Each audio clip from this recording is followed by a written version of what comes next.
Wonderful job at Holmes. Really pleased to be able to work with him. Tim and Jan, thank you very much for your leadership. And let me just echo what's been said already this morning, that it's exciting to see a group of business leaders who get it, who understand that the key to economic growth is about building terrific educational systems from pre-K through lifelong education. Been given just a few minutes, and so my remarks will not necessarily be focused on the things that you might expect from someone that runs the university systems in the state. I want to talk about some challenges that we face, but also some opportunities that we face. Challenges, I think everybody is pretty clear on where we are financially. The university system is down 13.5%. Right now, from 2010 appropriate, if you read the Clarion Ledger this morning, you can see that we're cutting lots of professors. We're going to lose about 1,100 jobs over the course of the next couple of years. Unfortunately, the 13% down is the good news. The bad news is that about 14% of our budget is comprised of RA dollars. Those dollars go away. And so the quick math is we're down 26% going into next year. So difficult days ahead, real challenges, but real opportunities as well.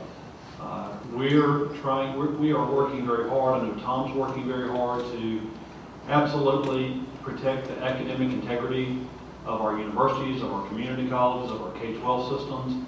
But there will be challenges ahead, and tough decisions will have to be made. And during these tough times, your local schools are going to need your support in a very different way than you've ever supported them in the past. So tough times are coming.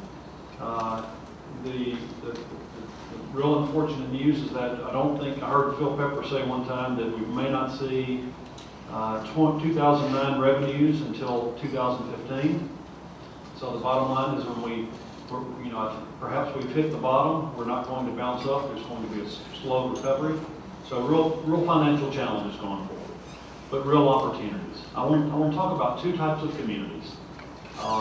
There are, in film, talk about the concept of supply and demand, but not necessarily the economics, or maybe it is economics of supply and demand. I think there are two types of parents, two types of communities, two types of counties, two types of states. There are supply communities and demand communities. We live in a demand community. In demand communities, what kind of schools do you get? Parents demand great schools in demand communities, and we live in demand communities. Those are demand parents. Unfortunately, because of the level of poverty that we have in the state, we have lots of supply communities. Those are the kind of schools where you get what you get. You get the kind of teacher that you get the kind of leadership that you get. We have demand principals and demand superintendents and demand teachers in this county, which is why you see fantastic test scores and wonderful ACT scores. But there are some challenges that we face. I think that Mike will be the first one to tell you that he is excited about where they are, but he's not satisfied with where we are. And I think it's important for us all to recognize some of the things that we're not doing well in the state. One of the key things that we're not doing in terms of what we need to be doing for our youngest, most vulnerable citizens is offering opportunities very early. 80% of brain development occurs in the first 4 years of life. The child from poverty has heard 20 million fewer words than the affluent child by age 5. The 5-year-old from poverty has the 5-year-old affluent child has the same vocabulary level as the adult who lives in poverty. We have an enormous percentage of our population living in poverty, which is one of the reasons that we are somewhat of a supply state. It goes back to what Tom was saying earlier on. We've got to think very differently about how we attack that issue. Dr. Daggett and I were talking this morning, and he's going to talk a little bit more about the kind of growth that we've seen from K to A. Tom mentioned that a little earlier, and it's important that we change, that we move where the starting line is.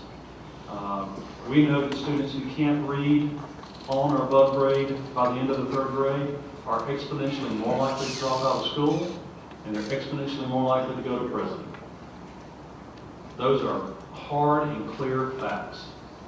And so the challenge for schools is to take students where they are in kindergarten and grow them to a point that they're reading on or above average by the third grade. And so students who have never been read to, who don't live in print-rich or vocabulary-rich environments, start school on day one at a very different starting point than those children like my child who has been read to, my two children have been read to every day that they've been on this planet. It makes an enormous difference in the lives of our children. It makes an enormous difference in terms of what our educators have to do early on. And so, again, it's a very different kind of conversation than you would expect from IHL commissioner. The fact of the matter is that the first day of college starts in preschool. Students who don't come to school ready to learn aren't going to college. If we don't get them where they can read on grade level by the end of the third grade, they aren't going to college. If they aren't successful in middle school, they aren't going to college. Governor, if we don't have the right standards in place and they aren't successful and they don't have the skill sets to be successful, and the skill sets for entering college and the workforce today, the high-tech workforce today, are one and the same. There's no difference in terms of the type of education, type of skills that students need to acquire if they're going to Nissan or if they're going to the community college system or the university system. They're very high level, and it's important that we get all students there. Because at the end of the day, education really does matter. Students who don't get a high school diploma earn substantially less than those who do. Students who get an AA degree or some high-tech certification earn more than those who only graduate from high school. Students who get a BS degree earn more, and the story goes on and on. Well, when you make more, mayors, what happens? You spend more, right? And it generates dollars over and over and over. So it's critical. It's the right thing to do for our citizens, but as importantly, it's the right thing to do for our community, our county, and our state. So with that, there are real opportunities here to support the university system, the community college system, the K-12 system. Get involved. We need your help. We need you to be involved. If you're an employer, find time to release your employees to go back and work on that degree. If you have employees who have children in K through 12 schools, demand that they go back and get involved in their schools.